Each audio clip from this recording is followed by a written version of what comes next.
screen. Share screen. What did I have over here? This is the...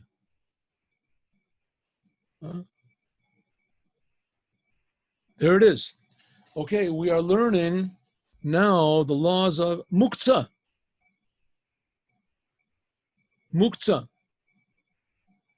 And if you remember yesterday, muktzah, by the way, is in chapter 308, Shin Chet, in the Shulchan Aruch of the Alter Rebbe. We're learning Shulchan Aruch of the Alter Rebbe. And we're learning the laws of muktzah, and we learned that the rabbis instituted, and the rabbis have the power of the Torah. The rabbis instituted there are certain things that you cannot move with your hands. And there are various degrees of muktzah. There are certain things that you cannot move with your hands at all for any reason. You cannot move it with your hands. There are certain things that you can move with your hands, but only in order to use them for some sort of a permissible purpose on Shabbat, or because you desperately need the place where they are. Right? Your guitar is in the middle of the dinner table. Then there are certain things which you can move even if you don't need them. We're going to learn about that today. In order to save the item, right? Your books, not your books, let's take a better example. Your clothes are laying in the sun. Clothes you don't even need for Shabbos. Clothes are laying in the sun. And they're going to get wrecked. You're allowed to move them. You're allowed to move them. Then there are things, which you're going to see that's only two things. There are things, books and food, that you can move for no reason at all. You can play with it. Shabbos, no problem.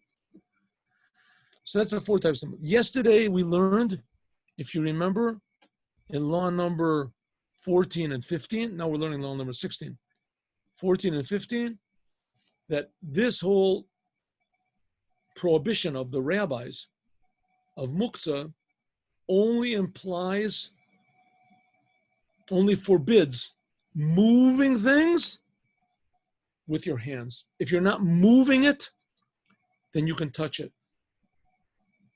If you're not touching it with your hands, then you can move it. In other words, you're allowed to move total muktzah. We learned what that was previously. For instance, money, flour, sand that you didn't single out. You can move those things with your foot, with your elbow. Blowing on it is the best, says the Rebbe, Alter Rebbe. That's an unusual way. Or you're allowed to touch things with your hands that are muktzah, total muktzah, if you're sure you're not going to move them. You can also so muktzah is only things that the rabbis made forbidden to move with your hands. If it's not with your hands, then it's okay. If you're not going to move it, it's also okay. Good. That's what we learned yesterday. That's a little review of what we did yesterday. Law number Tet Zayin. Kli, a vessel, shemalachto leheter. What about a vessel that is used, that you can use on Shabbat? Plates, spoons, clothes. Hainu, shehu miyuchad letashmish mutar b'Shabbat. Vessels like a cup, a plate, something like that. Those things, it's almost no law of muktzah. There's almost no restrictions on them at all. You're allowed to move it for sure if you need the place, for sure. Or even, or for sure if you want to use it, for sure, of course you can move it. What's the doubt? But these things are permissible even if you don't want to use it. Mutar, it's permissible, l'tiltalu, to move it, afilu l'lo l'tzorech gufam, even if you don't want to use it. And you don't need the place where it is. Why would you want to move it then? Ela l'tzorech hakli atzmo, for the necessity of the vessel itself. Shechoshesh alav, that you're worried, Shem yishaver, maybe will break, or shelo yignov misham, or it shouldn't get stolen from there.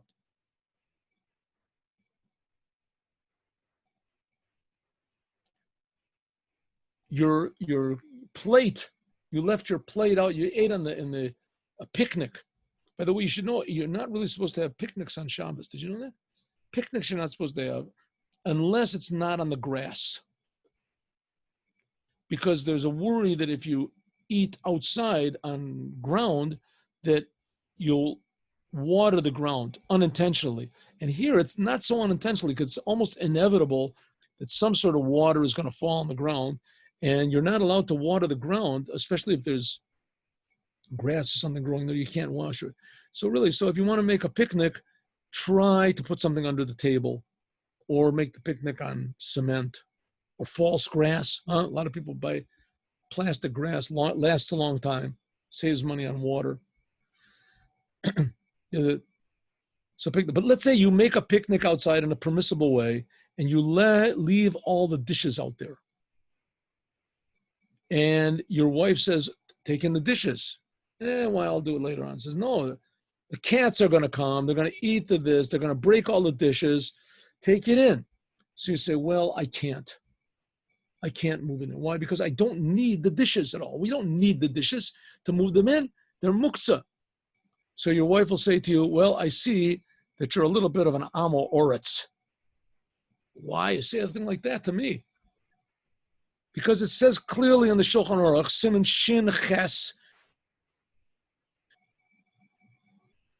Sif Tet Zayin, that vessels that are permissible to be used on Shabbat, you can move them in order just to save them, even if you don't need the vessel at all.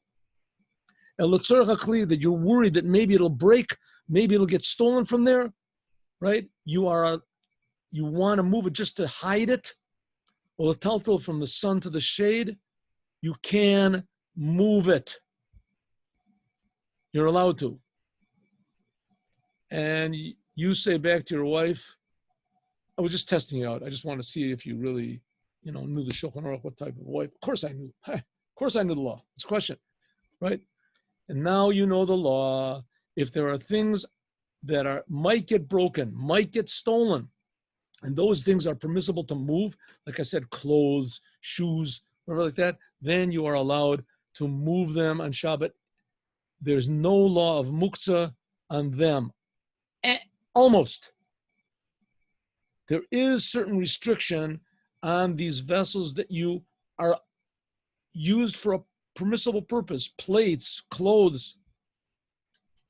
What's the restriction? Shelo letzorech kalal, for no reason whatsoever, asur leteltel shum kli, you are not allowed to move any vessel, af al pi, even though that it has a permissible purpose on Shabbat.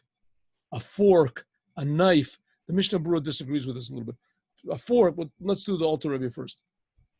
You want to play around with your fork on Shabbos? You want to sort of, tap your knife a little bit, move it around, move this. Well, you can't do it. You can't do it. You're allowed to move the fork and the knife in order to eat with, for sure. You can move your fork and your knife in order to save it, to clean off the table. No problem. No problem whatsoever. You're allowed to move the fork and knife if you don't even want to clean off the table. You're just afraid that it's going to get stolen or it'll get lost or whatever. Sure, you can do it. But for no reason at all, just to play around with you can't. Why not? Okay, now we're getting a little history lesson. In the days of Nehemiah ben Chachaliah. Who is Nehemiah ben Chachaliah? Who is Nehemiah ben Chachaliah? History lesson. The Jews came up from Babylon to build the second temple. Actually, they had got permission to build the second temple. And it slept on for years, something like 17 years, because there was the Sadducees made trouble, and the Samaritan Shomranim, they made trouble for the Jews. Terrible story. Anyway, finally, in the end, they were given permission to build the Holy Temple. And there came up Ezra, a sofer, about a year after it was finished. And his helper was also a very holy Jew. And it was also very, how do you say, connected to the government over there. They really liked him in the Goyish government. And they gave them permission to lead the Jews as they want. And that was Nehemiah ben Chakliah. And Nehemiah, he made all sorts of decrees. Ezra also made all sorts of decrees. Ezra and Nehemiah. It's one of the books of the Torah, Ezra and Nehemiah. Ezra and Nehemiah. One of the interesting ones that Ezra made was when he came up to the land of Israel, and he saw something very shocking, that even though they were building the Holy Temple, but it encouraged the Jews to do more sins. Strange but true. The Jews, they were all, you can't really blame them, you know. I mean, the Jews were all completely confused by this whole exile thing and coming back and everything. So in the meantime, the Jews had married non-Jewish women. And Ezra came and he saw the situation and he said, okay, fellas, listen, you got a couple of months. Everyone divorced your non-Jewish wives. And they all did it. They all did it. Maybe they gave them a lot of money or whatever to leave, whatever, but anyway, they all divorced them. Nehemiah, he saw the Jewish people were 70 years of exile. They thought that God had left them. I mean, we have no idea that the trauma of the destruction of the first temple. That all the Jews were taken from Israel. It's terrible. Who knows how many millions were killed. And so he saw the Jews weren't really keeping Shabbos the way they were supposed to. Here we got the Holy Temple, and the Jews aren't keeping Shabbos. So Nehemiah, in the days of Nehemiah, Shahayu Ha'am, the people were mezalzelim, they were making light. They were, how do you say, not putting attention to the prohibitions of Shabbat. Kamosh Katuv, as it is written in the book of Nehemiah, Ezra and Nehemiah, it is written, where is it? Okay. Yomim Ha'im, in those days, Re'iti, I saw in Yehuda, Dorachim Gitot. People were pressing wine on Shabbos, Mevim Arimot, and they were bringing, piles of wheat in order to grind. So therefore, Asu Chachamim Sayeg, the rabbis made a decree, and they made a gader, a fence, Le'isr Hotza'ah, to forbid carrying certain things. But Gazru al Kala Kalim, what do they say? You can't move any vessels. That's it.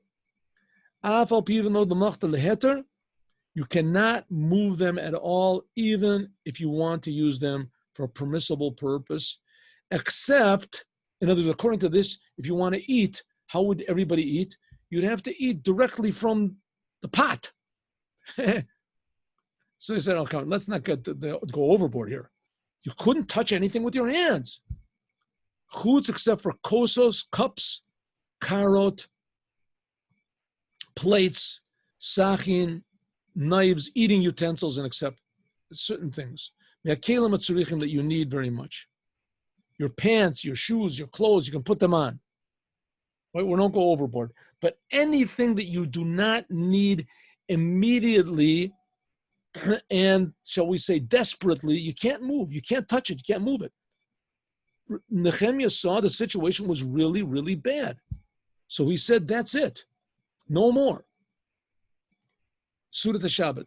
But it's a mitzvah to eat the meal of Shabbat. Afterwards, when the Chachamim saw in the later generations, that the people came back and they started to be a little bit careful about the prohibitions of Shabbos, Chazru v'hitiru, they went and they said, okay, now you can move any vessel shamlachtam leheter, letzorach gufo or letzorach makomo. They said, okay, we're going to make a new law, plates, dishes, eating utensils, clothes, shoes, hats, all these things that can be used on Shabbat, you're allowed to move them only if you need them or you want the place where they are. But you don't have to need them for anything desperate. If you find a use for it, you can move it. But that's only vessels that are made for permissible purposes on Shabbos, to put on your clothes, to eat your meal. But vessels that you cannot use on Shabbos, they're not made for uses of Shabbos, a hammer, a saw, right? A pencil. These things are not made for permissible things, a needle. You can't use these things for anything on Shabbat. Maybe you can invent a new thing, but that's not what they're made for. That still was forbidden. Afterwards, when they afterwards, when the rabbis saw that the people were even more careful, they permitted to move any vessel that was for a permissible purpose, even for the vessel itself. Even for the vessel itself. Namely, you want to move it from the sun, you want to move it from a place where it can't get stolen. We're talking about eating utensils or your clothes, something like that, even if you have no use for it whatsoever, and they're not in a place that's bothering you, you don't need the place, but you don't want the vessel, your clothes or whatever to get stolen or broken, you can move it. But you cannot move it, you're not allowed to move any of these vessels for no reason at all. And that's the way it remained. Adayin lo nimnu alav chachamim. The rabbis never decided to remove this prohibition of moving permissible vessels for no reason at all. Can't do it. But nishar omid b'yisur, and still remains usur, like it says the gezer of the chachamim that were in the days of Nehemiah ben Chachlia. Okay, now, so in other words, what do we get from this? What do we get from this? A vessel whose main purpose is for a forbidden thing on Shabbat, to sew, to write, to pound a nail in, right? Pound a nail in. Those things you can only move for the necessity of, to use it for a permissible purpose, to crack nuts with a hammer, whatever it is, to pick something between your teeth, whatever is from the needle. Vessels which are made for a permissible purpose, those you can move to save the vessel itself, even if you have no use for the vessel. A vessel that's forbidden use, you can't move it to save the vessel. But if it has a permissible use, right, like we said, your clothes, dishes, you can move it to save the vessel, but not for no reason at all. You can't play with your fork, your dishes, touch them for no reason at all. You can't. The Chafetz Chaim doesn't agree. The Chafetz Chaim says that eating utensils are the same law as food. We didn't learn the law of food yet, but we will. The law of food is that you're allowed to move food and books also. You can play with them for no reason at all. You can move them for absolutely no reason at all. And that we'll learn, God willing, tomorrow. Now let us learn a little bit